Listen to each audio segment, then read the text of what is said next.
بسم اللہ الرحمن الرحیم. میرے بچوں السلام علیکم. ہمارے وطن عزیز میں 10-15 دن سے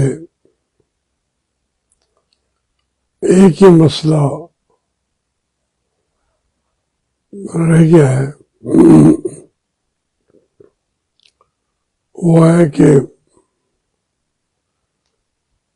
ان کے عاصم منیر صاحب کا کیا کہتے ہیں اسے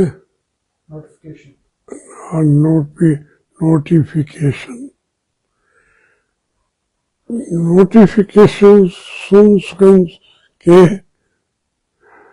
اب مجھے تو ہمارے یہاں تو ایک چھوٹی سی بات کرتے تھے وہ کمی ہوتی ہے، اور انگریزی میں وہ اس کا نوٹیفیکیشن ہوتا ہے. تو اتنا بڑا نوٹیفیکیشن 15-20 دن سے اس کا معنی بھی نہیں سمجھ میں آ رہے. وہ بیٹھے ہوئے، طاقت انہی کے پاس ہے، بلکہ اکیلے اسی کے پاس ہے. اور میاں نواز شریف صاحب کو، شہباز شریف صاحب کو میں اچھی طرح جانتا ہوں. انہیں بھی کوئی بہت بڑا اعتراض نہیں ہے. پھر یہ سارا کچھ کیوں ہو رہا ہے؟ بات سیدھی سی ہے کہ ہم آئینی حدود کے اندر رہنا نہیں چاہتے. پوری قوم کے جو سربراہ ہیں، سیاسی یا عسکری یا عدالتی سربراہ، جو ہی ان کو اپنی پوزیشن کے اندر آگے بڑھتے ہیں، پھر وہ خود اپنا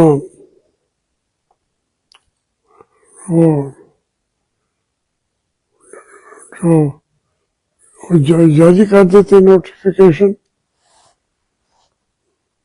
ضرورت میں وہ محسوس ہی نہیں کرتے آئین سے پوچھنے کی. دیکھیں نا، ہمارے کس کمانڈر ان چیف نے نوٹیفیکیشن کا انتظار کیا ہے؟ اسی طریقے سے جب ہمارے سویلین ان کے ہاتھ میں بھی اختیار آ جاتا ہے تو وہ اس سے آگے چلے جاتے ہیں. اختیار کی سرحدیں توڑ کر. یہی آپ دیکھ لیں، چودھری افتخار تھے چیف جسٹس، قوم تو اس کو ان کو واپس لے آئی، مگر انہوں نے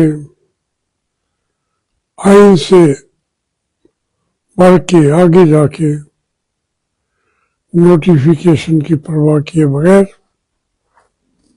انہوں نے فیصلے کیا کیے.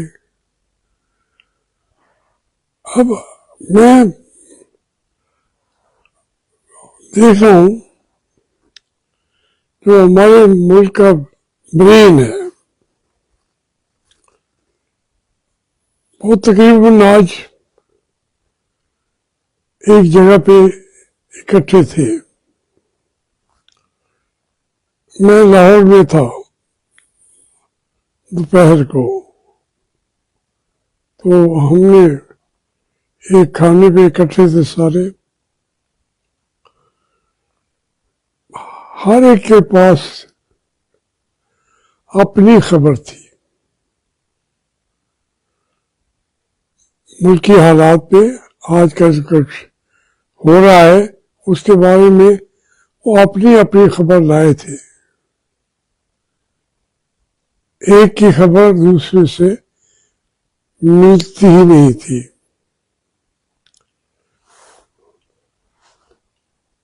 اب انہوں نے رات کو بیٹھ کے قوم کو کی رہنمائی کرنی ہے، بتانا ہے یہ ہوگا یہ ہوگا یہ ہوگا. بظاہر تو کچھ بھی نہیں ہے، باہر کے لوگ آ رہے ہیں اور ہمارے عاصم منیر صاحب بھی یونیفارم میں بیٹھے ہوئے ہیں. پھر ان کو کیا ضرورت ہے نوٹیفیکیشن کی؟ بیٹھے رہے. اس کے لیے باتیں یوں چلی گئی کہ اب ڈی چوک پہ گھوڑے آ رہے ہیں، ڈھول آ گئے ہیں، پھول آ رہے ہیں. اس طریقے سے ہم دنیا کے سامنے تماشا بن گئے. سیدھی سادی بات ہوتی ہے، تمام دنیا کے ملکوں میں جمہوریت ہو نہ ہو، آئین کی بالادستی ہو نہ ہو، جو زندگی گزارنے کے انہیں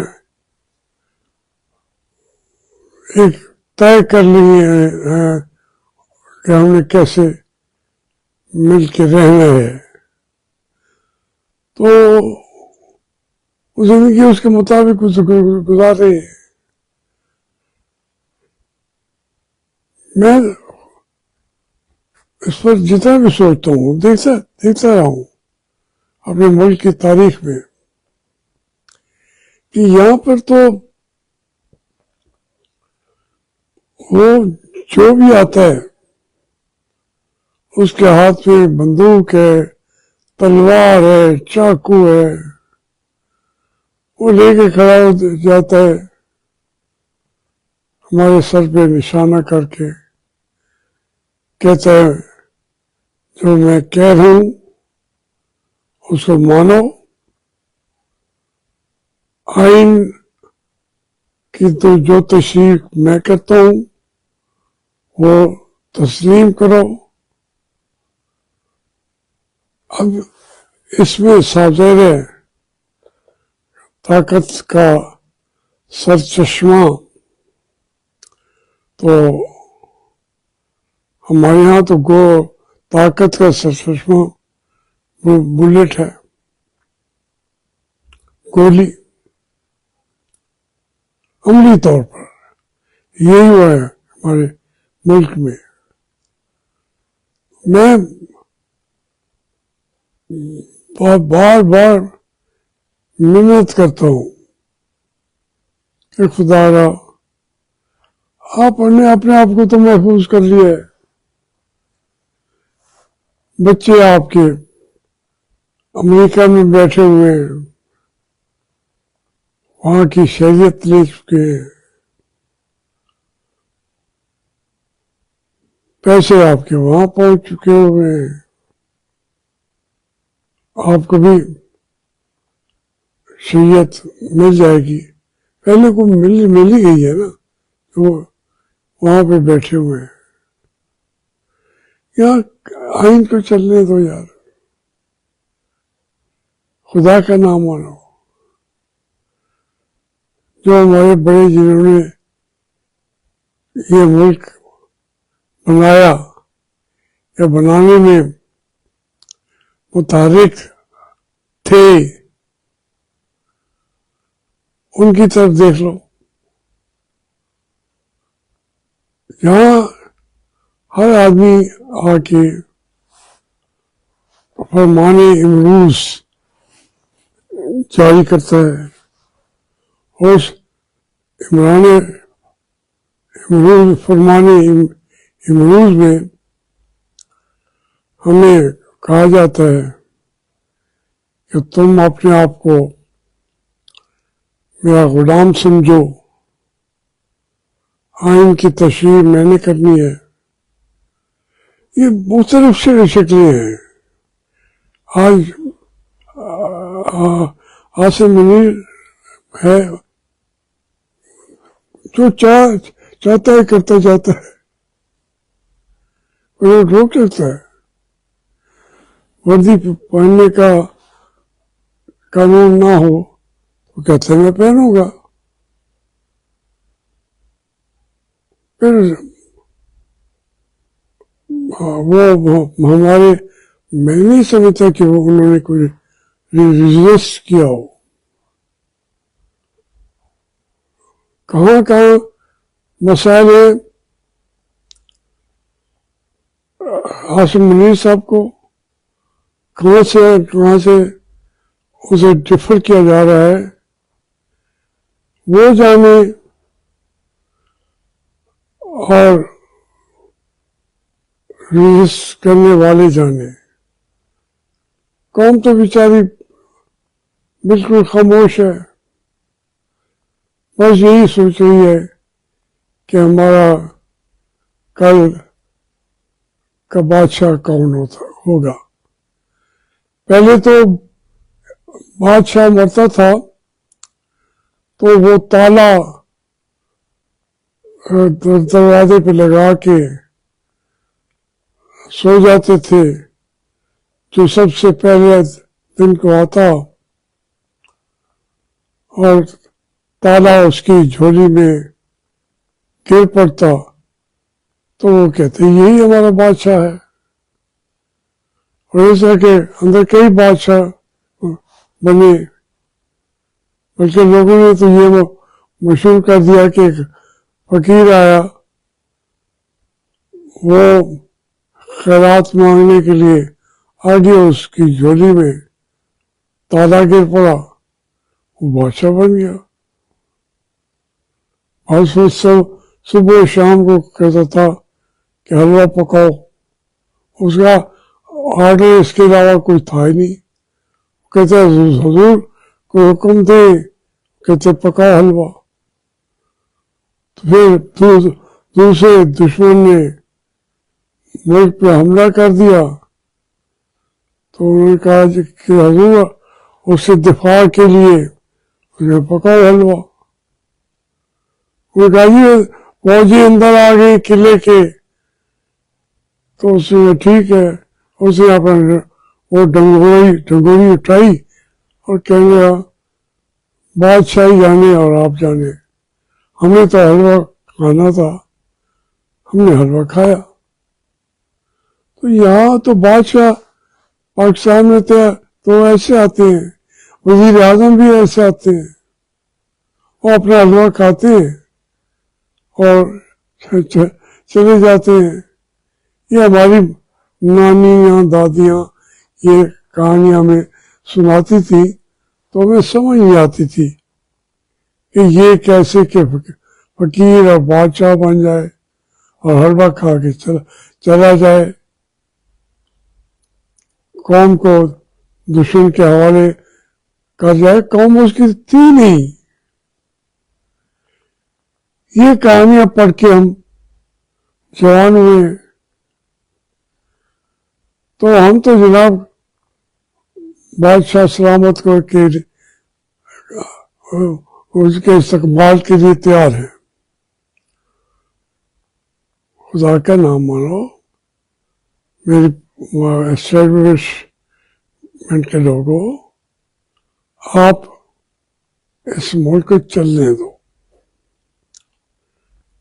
دو. آپ نے بہت کھا لی ہے. آپ نے چوروں کی طرح چوری بھی کی ہے، اعلانیہ طور پہ ڈاکہ زنی بھی کی ہے. ملک کے پاس کچھ نہیں رہنے دیا آپ نے.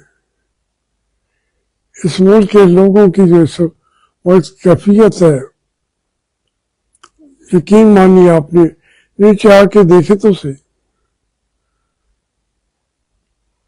45%